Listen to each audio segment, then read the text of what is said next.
First, let me thank you for inviting me to share my thoughts with you. And I must state in advance that I'll not talk about myself at all. It is very difficult to ask one to talk about oneself. But I'll share my thoughts with you as a Kenyan and as an African. I want to preface my conversation with you out of a book that I first read in 1979. I've not read the book since, but I remember the book very well. This is a book written by one of the great Greek writers, Sophocles. It contains 3 books or 3 plays, which are very famous and which I believe you should know. And if you do not know them, I believe that you will find out where they are and read them this evening. The 3 plays are Antigone, Oedipus at Colonus, and Oedipus. I have faith that you have read those famous plays written long before the birth of Christ. And I want to preface, as I said, what I want to say with a conversation that takes place in the book of Oedipus. Oedipus is a Greek legend, and it is recorded in that book that it was prophesied by the oracle of Apollo that Oedipus would kill his father and marry his mother. And when he was born, the parents threw him into the wilderness that the prophecy may not come to pass. Unknown to them, the little boy was picked up by somebody and brought up, and in his adulthood he heard about the story, and he tried to run away from home. And as he was running away, he met an old man and killed the old man. Little did he know that that was his father. Of course, the story then says that he went into the kingdom of Thebes and he saved the city by solving a riddle. And the prize was that he was allowed to marry the dead king's wife. Little did he know that the dead king's wife was his mother, Jocasta, his father having been King Laius. Then tragedy started striking in Thebes. People were dying, bad things were happening, and he himself decreed that whoever found out what killed the king would be exiled from the land. And of course, one of the seers of Apollo said that he was the one who had committed the crime, and he was exiled. And what I wanted to speak about is to be found in the last portion of that play, when Oedipus has been removed out of his city, he's been exiled, and as he goes out, the commoners who are commentating on the play says, "Behold, sons and daughters of Thebes." This was Oedipus, the greatest of all men. He was envied by all men. Behold, what a tide of misfortune swept over his head. Then learn that mortal man must always look to his ending, and none can be called happy until the day that he dies and carries his happiness to the grave in peace. Why did I want to cite that?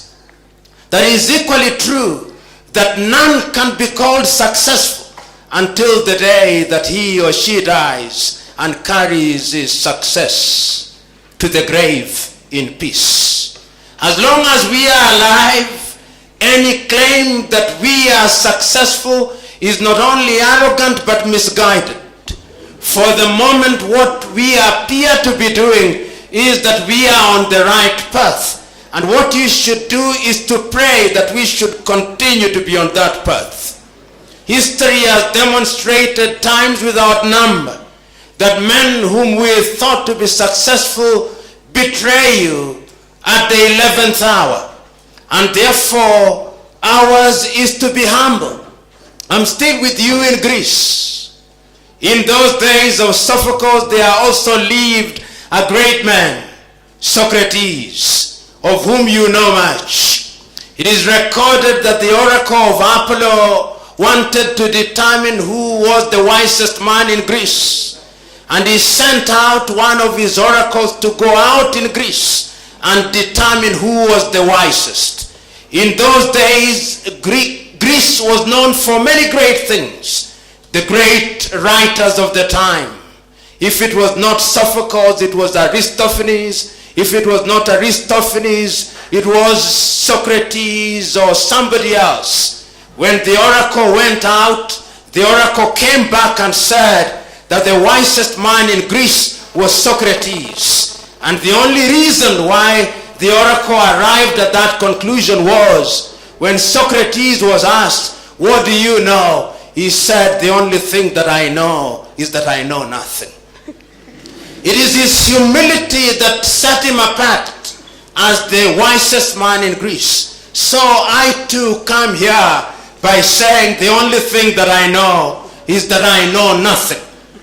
But progressively and consistently, I try to understand my environment. And this started very early on when I was a student. Nowadays I see students of Nairobi University. I was in 1984 and 1985 the chairman of the Students' Organization of Nairobi University. And when I campaigned to be the student, I did not spend a single cent. Today, I hear that students spend 10 million and I wonder why. In other words, I'm trying to say that there is an ethic which is perverted, which now controls not only our country but our people. Last year, I was in Dar es Salaam.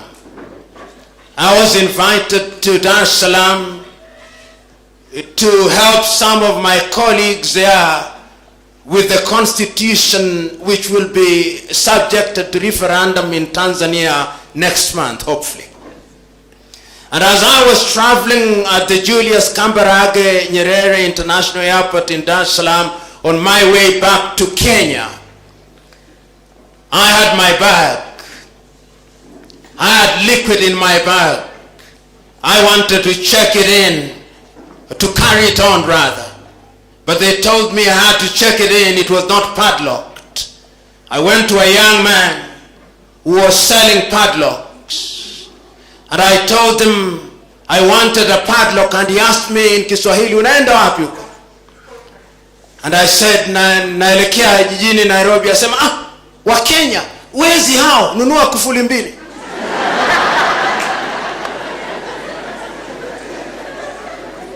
That tells you the image of Kenyans that is out there.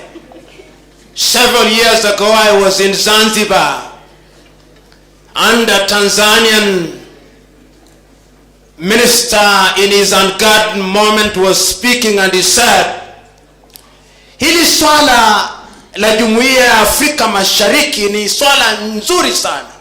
Kwanza, itapanua soko, itawawezesha wana wa Afrika Mashariki kusafiri, lakini kitu kinachotuogopesha ni wa Kenya. Kwanza kabisa, hawana nidhamu. Siasa zao ni duni na za kikabila.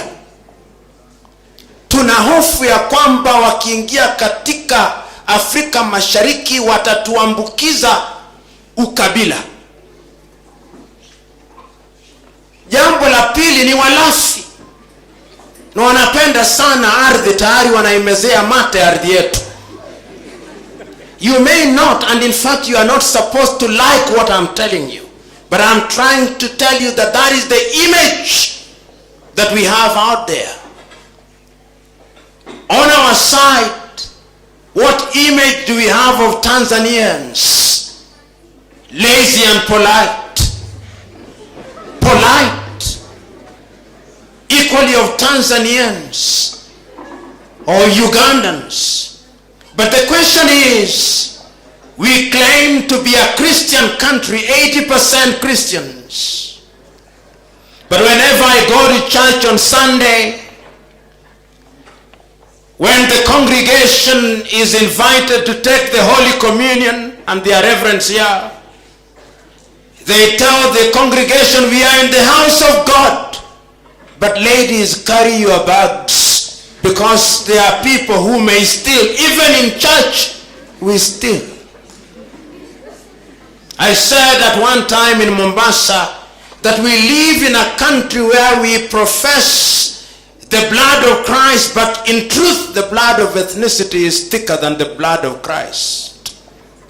Because when the chips are down, it is our ethnicity that counts, not our Christianness.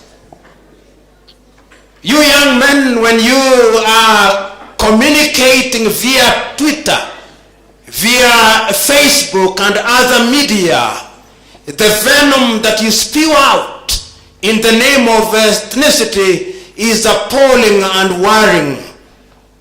The question is, who are your role models? Today, there is a culture in this country which I call the sonkonization culture.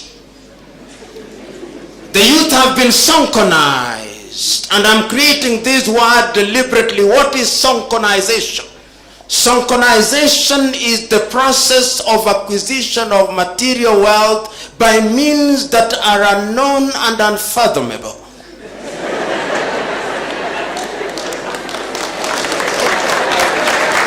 And once it has been so acquired, is to distribute that wealth with abject abandon in order to entice the people whose only desire is to acquire wealth by whatever means. Today, that is what dominates in this country and what dominates in Africa. And one of the most difficult things to be in Kenya today is to be truthful and to be honest. If you speak the truth and if you are honest, it is very difficult to survive in Kenya and in Africa. Our indiscipline as a people and as a population is manifested in our roads, it is manifested in our markets, it is manifested everywhere. We see it with our leaders at all levels. Those are our role models. So the question is, when you ask us to speak about Kenya and to talk about Nijenge Kenya, what are we talking about? Are we saying that this country as presently constituted can remain as it is on the shoulders of you young men and women? If you read the Bible, there is the story of a person called Simeon. And he said of this Simeon that when he had heard that Christ had been born, he said that he could now die, because he knew that what was written had been fulfilled and there was no reason to worry. The question is, of your generation, can we say that we can now die? That we are confident that Kenya is safe? Because throughout history, it is young people who have provided the means via which societies have been transformed. Remember, I said that I was not going to talk about myself because there is nothing to talk about. The only thing to talk about is to give you evidence of what is as against what we desire, in the hope that you young men and women 50 years from today, you shall contribute positively to the Negroid race, our country, our continent. If you look through history and ask yourself, what was the age of the young Europeans who came to this country in the 18th century to conquer Africa? What was the age of Henry Morton Stanley? What was the age of Speke and Huntington? They were in their 20s. They were unmarried. They came to this continent and captured this continent and enslaved us, our ancestors.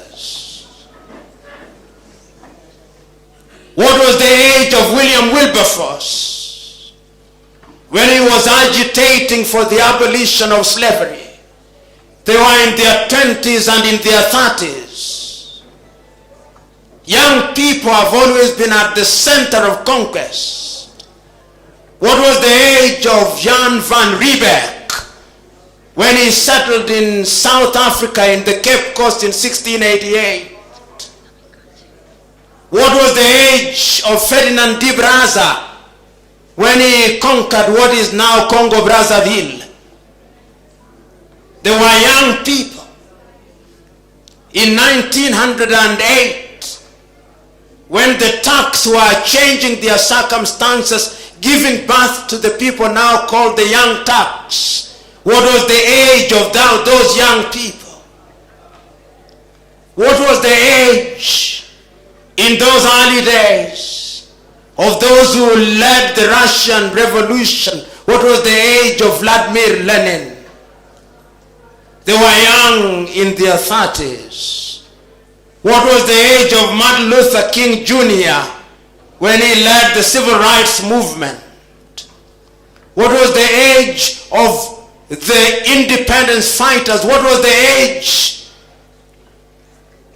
of Eduardo Mondlane in Mozambique? What was the age of Samora Moises Machel when he led the struggle in Mozambique? I'm speaking to you young people. What was the age of Nelson Mandela in 1964, or that of Oliver Tambo in South Africa? What was the age of Sam Nujoma and Toivo ya Toivo in Namibia? What was the age of Agostino Neito in Angola and Holden Roberto and Jonas Maviro Savimbi? They were young people. I'm taking you through Africa in order for you to appreciate, and I want you to look at the map of Africa. What was the age of Kenneth David Kaunda in Zambia and that of Hastings Kamuzu Banda in Malawi? What was the age of Thomas Joseph Mboya in this country? What was the age of Julius Kambarage Nyerere and Oscar Kambona and Apollo Milton Obote and Patrice Emery Lumumba and Modibo Keita and Ufe Boigny and Kwame Nkrumah? What was their age? Your age. And at that time they knew only one thing, that we had to liberate the continent. They had no wealth. They had only one thing, conviction.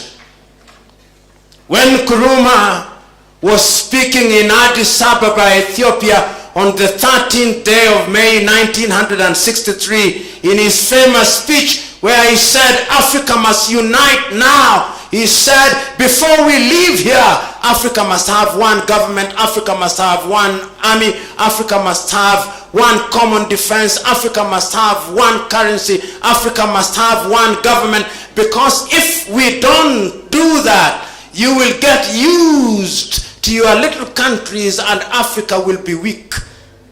Last year, when the current chair of the Organization of African Unity, or the African Union, Kosan and Lamini Nzuma, was giving a speech and Vision 2063 of Africa, she wrote an imaginary letter to Kwame Nkrumah. And she was merely repeating the same things that Nkrumah was saying in 1963. Let us look neither east nor west, let us look forward. 50 years down the line, what does Africa offer? Because we are talking about role models. What does Africa offer us today? The African economy is $1.2 trillion. That is the combined GDP of the African economy. The economy of Brazil, with 151 million people, give or take, is also $1.12 trillion. The economy of Russia is the same size as the economy of Africa, with 1 billion people. Intra-African trade is no more than 20%. Africans are dying younger than they were in 1963. All the diseases that we thought we had conquered are back. Leprosy is back. Malaria is back. And as if we are being visited by other plagues, Ebola is alive and well. HIV is alive and well. That is the Africa in which we live. The question is your generation going to be the generation that will liberate us? On the evidence that I have, I do not think I'm confident. On the available evidence, I do not think so. Why don't I think so? Because your generation is attracted to that which is European and American. Young men and women, what are you seeking? The green card. And I've said it in different forums. Young men and women are dying in the Mediterranean when they want to go to Europe and America. Young men and women are attracted to things that are not African. I was at a forum and I asked my audience, in order to test how familiar they are with Africa, I asked them, who is the president of Namibia? How many of you know that Hifikepunye Pohamba is the president of Namibia? How many of you know that the president of Mozambique is called Nyusi? You do not know, but you know the footballer who scored last night in the football match between Villarreal and Barcelona. It has always been a battle of the mind, and if our minds are not in our control, 9 out of 10 times we'll always lose out. That is how grim the reality is. When I look at Africa today, I can now appreciate how we were colonized. Every time we were always afraid to confront our reality. If you look at the Kenyan economy today, even if it grows, for whom does it grow? Let us look at different sectors before I come back to my theme and conclude quickly. The Kenyan economy is the largest economy in East Africa, with a GDP after rebasing of 50 billion United States dollars. The Walmart supermarket in the United States of America last year had an annual turnover of 450 United States dollars. In other words, Walmart supermarket with 3,000 employees generates more money than 42 million of us combined. And yet we are the biggest economy in East Africa. So for whom are we growing? Let us look at the different sectors. Let us look at the communication sector. Who owns Safaricom? Forget the little things that you buy at the Nairobi Stock Exchange, which is no more than 10%. It is Vodafone. Who owns Orange? It is French. Who owns Airtel? It's the Indians. Tell me what you own.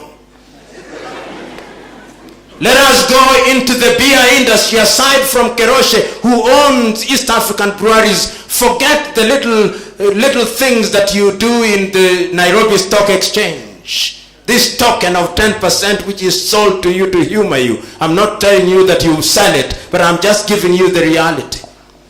Go to the tea industry. Who owns the tea industry? Who runs Finlay's? who runs the coffee industry. Go to Thika, who owns the pineapples, is Del Monte.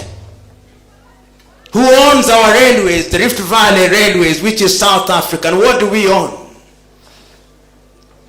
I want you to think about it in that way.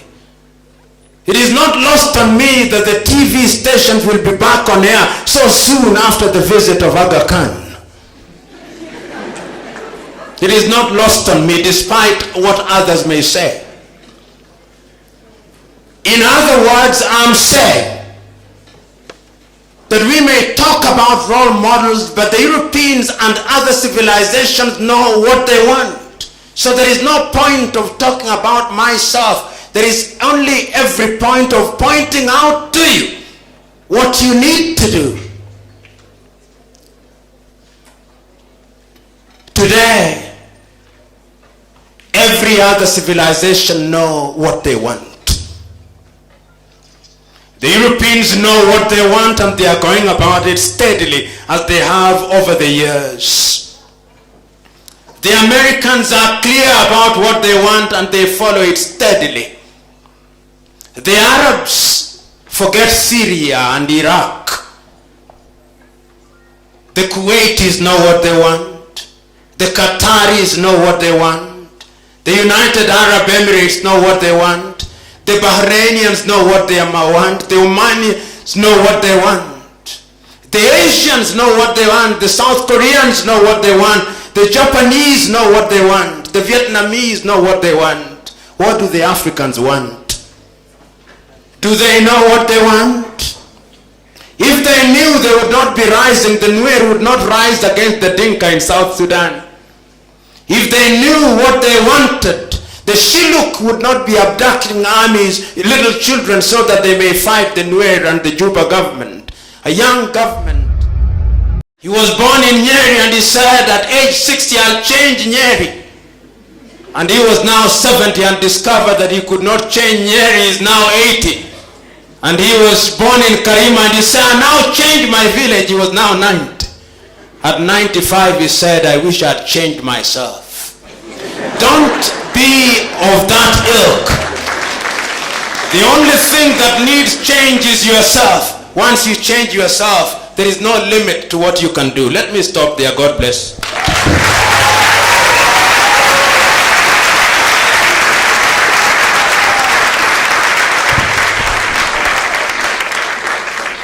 I believe in changing these nations. So I'm just looking for 3 burning questions. We still have many speakers. We have musicians in the building for commercial break. And we need to make these as quick as possible. Anybody just shoot up your hand. 3 guys, only 3 questions. Let me start with the last question. What happened in this country in 1992 is that we introduced money in our politics. If you read a little history of this country, there was something called Youth for KANU 92. It is during the period of Youth for KANU 92 that the 500 denomination note was introduced into this country, and the economy has never recovered. At that time, the Kenyan shilling, the dollar to the Kenyan shilling was under 30 shillings or thereabouts. Then what has happened? The politicians have now mastered this to impoverish the people, and of course when the people are impoverished, then they want instant gratification. It is the education of the people. The people must be educated. The reason why we are called the third world at one time, I once said at one time that the reason why we are called the third world is because there is no fourth world. If there was a 4th or a 5th world, we'll be called the 5th world. And it is a state of the mind. The question is, even now, you who is at Nairobi University, you know that during the campaigns, the students hire goons. The students buy beer. And so the question of civic education is not the answer, it's a culture.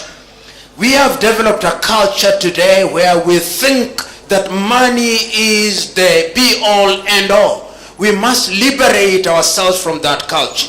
A young Kenyan called Professor Ken Walibora has written a book, Mbaya Wetu, in Kiswahili. In Kenya today, we have a culture where when you get money, we don't ask how you get the money. And I think there is something that must be done. The leadership must be from the top. As a young person in 1994, I worked with Mwalimu Julius Kambarage Nyerere in his foundation in Dar es Salaam when he was doing the Burundi talk. And an amazing man, Mwalimu Nyerere. One day we were traveling to his office, and he told the driver wanted to cross the traffic lights. He told him, usipite. Kama mimi ni kiongozi, lazima niongoze kwa kuonyesha wa Tanzania. During his entire life, when Nyerere was elected as the president, he refused to stay at the State House. He said, nyumba kubwa hii naifanyia nini? Instead, he had a small house at Msasani, and that is where he lived. Leadership by example. That is what we must have. Leadership by example. The former president of Cape Verde, on the day that he ceased to be the president, he took a taxi to his mother's house. I'm not saying that one must be poor, but he's telling you how people live. We must lead by example, and it's a personal choice. Have you made that choice? You must make that personal choice. Corruption. I speak about and write about and against corruption. We love drama. 3 weeks ago in Tanzania, 2 cabinet ministers resigned on a mere allegation that they were involved in corruption. The Attorney General of Tanzania resigned on the ground that he was involved in corruption. Yesterday, we charged several individuals, and more will continue to be charged. I want you to watch this space. There will be no conviction.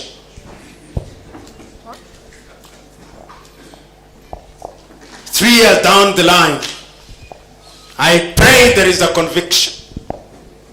But I fear there will be no conviction. We love drama, so the newspapers will dramatize. Where is the Tokyo case?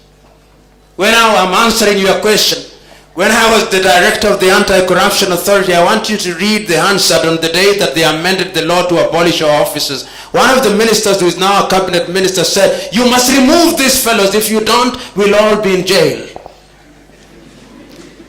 We arrested one cabinet minister, and he told me to my face, I'll be acquitted, and he was acquitted. And the day we arrested him, members of parliament from his tribe were in my office. Mbayawetu, he is a thief, but he is our thief. You see the attitude of Kenyans? Today, if you arrested a cabinet minister from a particular ethnic group, they would begin railing about it. Today, my friend Chris Ogure has been arrested. He'll continue to serve as a senator. Should he? Should he? But he will continue.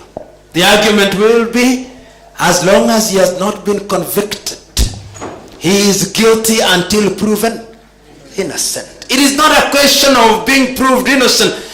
The former president of Tanzania, Ali Hassan Mwinyi, resigned when he was a minister in charge of prisons because a prisoner had escaped. It did not stop him from being the president of Tanzania. Edward Lowassa was the prime minister. He resigned because there were allegations of corruption. He could possibly be the president of Tanzania this year in October. Possibly. It is a culture and a tradition. But how do we start in Kenya? Where do we start corruption? You parents buy examination papers for your children in primary. I love you, mommy. Therefore, what do I do for you? I buy you exam papers. Then you pass. So your entire life is a lie. Your entire life is a lie. History has demonstrated that If you want to fight the corruption, the entire society must be against it. In countries such as Japan, if an allegation is made, you commit suicide. There is honor. Here, if you are alleged to be corrupt, you seek public office. When we elect you as a governor or a senator, you see the ethics and the values. How will people with ideas ever acquire power in Africa? Not easy. Not easy. As long as we have this electorate. A friend of mine is 90 years old called Ali Bashir once came to my office and I was lamenting, and he told me, you know, your problem is you are always complaining about the windmill, the leaders. Do you know that the windmill moves in the direction that the wind dictates? So he told me, go and deal with the wind. Then you'll have no problem with the windmill. There is a problem with the African wind. And that is why the windmill will always move in the wrong direction. So Africa has twin problems, that of the windmill and that of the wind. Can I be elected? Am I electable in Kenya? No. I speak too straight. I say it as it is. The electorate don't want somebody like me. They are not interested. So my ideas, will they ever go far? No. I'll die with them. Because I'll never have the opportunity to implement them. People like me, and there are many better people like me who have long receded, they are outside. The country does not allow it.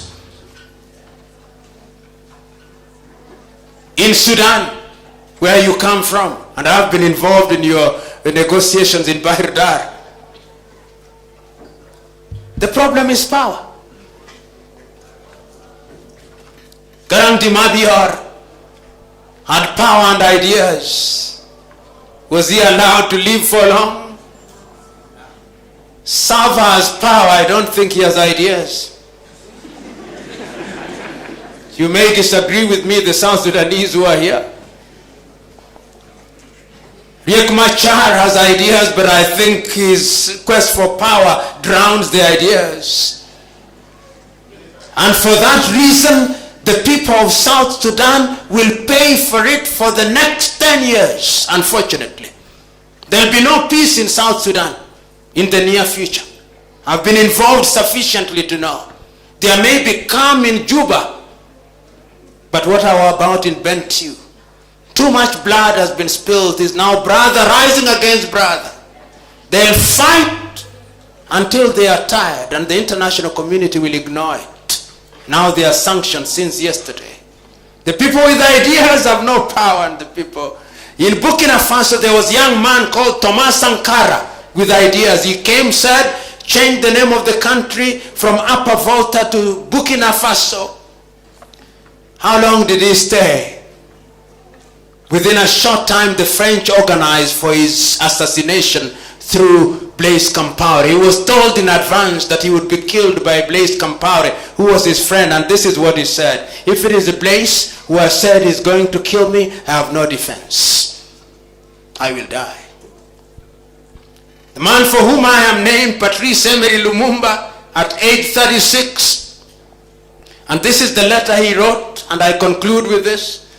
Just before he was about to die, and read it in a season in the Congo. He's written to his wife called Josephine, but it's important to note that he had two wives called Josephine, so they both struggled for it, but I think it was meant for his first wife, Josephine Opango. And this is what he said: I now have no doubt that I'm going to die.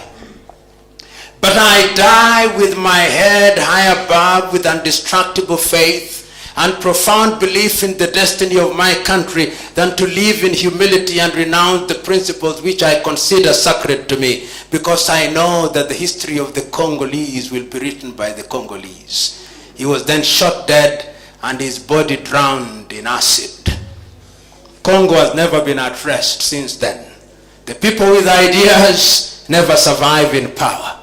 But yet we must never give up, because it is a journey from generation to generation.